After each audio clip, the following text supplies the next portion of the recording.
પર બુલડોઝર ફેરવો, ગરીબોની રોજી રોટી છીનવી લો, ગરીબોના ધંધા વેપાર બંધ કરાવી દો, અને એનાથી જો વિકાસ થતો હોય તો એવો વિકાસ ક્યારેય ચાલે નહીં. અને આપણે નળ સરોવરમાં સદીઓથી આપણા બાપ દાદાના વખતથી આ પરંપરાગત વ્યવસાય ચાલે છે. નૌશાદભાઈ કીધું એમ સરકારે પણ લાયસન્સ આપ્યા છે, સરકાર જુદી જુદી યોજનામાં લાભ પણ આપે છે. અને હવે જો આપણો ધંધો વ્યવસાય છીનવાની વાત આવે તો એ કોઈ પણ સંજોગોમાં ચલાવી લેવાય નહીં. તુષારભાઈએ કહ્યું કે લડાઈ લાંબી છે, સંઘર્ષ અઘરો છે, પણ પેલા ધોળા અંગ્રેજો હતા એનાથી પણ દેશને આઝાદ કરાવવા માટે વર્ષો સુધી લડવું પડ્યું. આ તો કાળા અંગ્રેજો છે, એમની સામે પણ લડવાનું થાય એટલું લડવું પડશે. અને એ પણ વિશ્વાસ સાથે કહું છું કે ધોળા અંગ્રેજો સામે પણ કોંગ્રેસના નેતાઓ, આપણા વડવાઓ લડ્યા હતા. આ કાળા અંગ્રેજો સામે પણ રાહુલ ગાંધીના નેતૃત્વમાં કોંગ્રેસ પાર્ટી લડે છે અને લડવાની પણ છે. પણ એક વખત જાગૃતતા રાખો, એક વખત એકતા રાખજો, હિંમત રાખજો. એટલે આપણામાં કહેવત છે કે ઝુકતી હે દુનિયા, ઝુકાને વાલા ચાહીએ.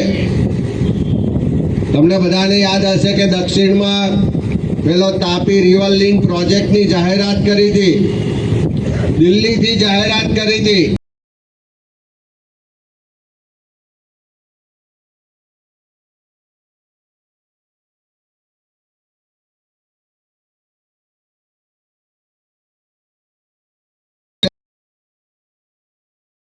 તો કોઈ સંજોગોમાં ચલાવીશું નહીં.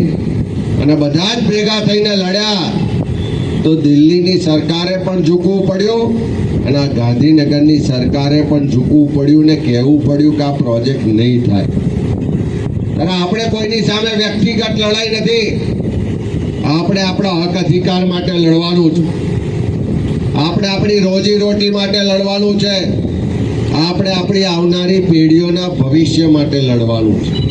અને એ લડાઈ કોઈ એકલ દોકલ નહીં થાય.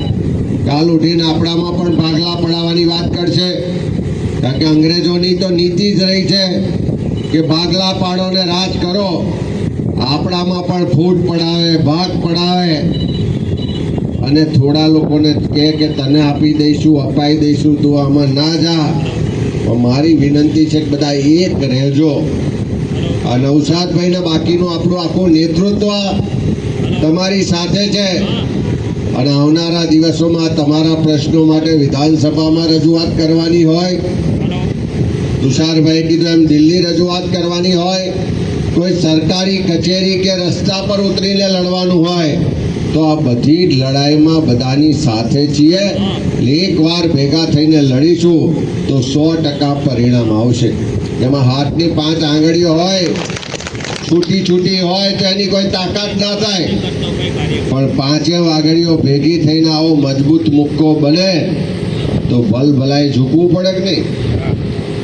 ત્યાં કોઈ પ્રદૂષણ ફેલાવતું હોય તો બંધ કરો, કોઈ ખોટા કામ કરતું હોય તો બંધ કરો, પણ જે બાપ દાદાના વખતથી એની જાળવણી કરતા હોય, અને મારો તો અનુભવ રહ્યો છે અને આખો ઇતિહાસ રહ્યો છે કે જળ, જંગલ ને જમીન જો એની કોઈ જતન કર્યું હોય, એનું કોઈ સિંચન કર્યું હોય, એની કોઈ રક્ષા કરી હોય તો આદિવાસી સમાજે કરી છે.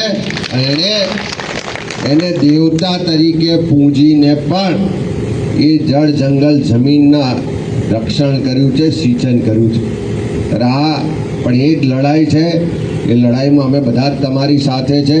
કાયદાકીય રીતે પણ લડીશું, જમીન પર પણ લડીશું, અને કોઈનો પણ અધિકાર ના છીનવાઈ જાય એના માટે પૂરેપૂરી આખી લડાઈ લડવામાં આવશે. એ વાત સાથે તમે બધા ખૂબ દૂર દૂરથી આવ્યા છો. નૌશાદભાઈ બધા જ મિત્રો રજૂઆત કરવા પણ જવાનું છે. બીજા અમે ત્યાં જઈશું એટલે પાછા બીજા ધારાસભ્યોને મોકલીએ, કારણ કે વિધાનસભામાં પણ તમને ખબર છે કે છીએ કોંગ્રેસના ઓછા, 12 જણા છીએ, પણ સામે 162 ને પહોંચી વળવાનું. અને તમે ટીવીમાં પેપરમાં જોતા હશો પહોંચી વળીએ છે કે નહીં? 12 જણાએ 162 ને જવાબ આલવાનો છે, એટલે હું ને તુષારભાઈ જઈએ અને બીજા 2 જણને મોકલીએ. ત્યારે આ લડાઈમાં બધા સાથે છીએ ને ભેગા થઈને લડીશું. અને બાબુભાઈ ફરી આવીએ ત્યાર પાછું પેલું કંઈક ખવડાવજો. હમણાં નામ કીધું કે બધા ખાધી નહીં એટલે ખવડાવજો. એટલે ખાસ બધા જ આપણે પરિવારના સાથીઓ છે. કોંગ્રેસ પાર્ટીનું હંમેશા કમિટમેન્ટ રહ્યું છે. અને કાલે જ રાહુલ ગાંધીજી આખા ગુજરાતના આદિવાસી સમાજને વિશ્વાસ ને ભરોસો આપ્યો છે કે અમે તમારી સાથે છે. આ લડાઈમાં પણ તમારી સાથે છે. એ જ વાત સાથે બધાનો ખૂબ ખૂબ આભાર.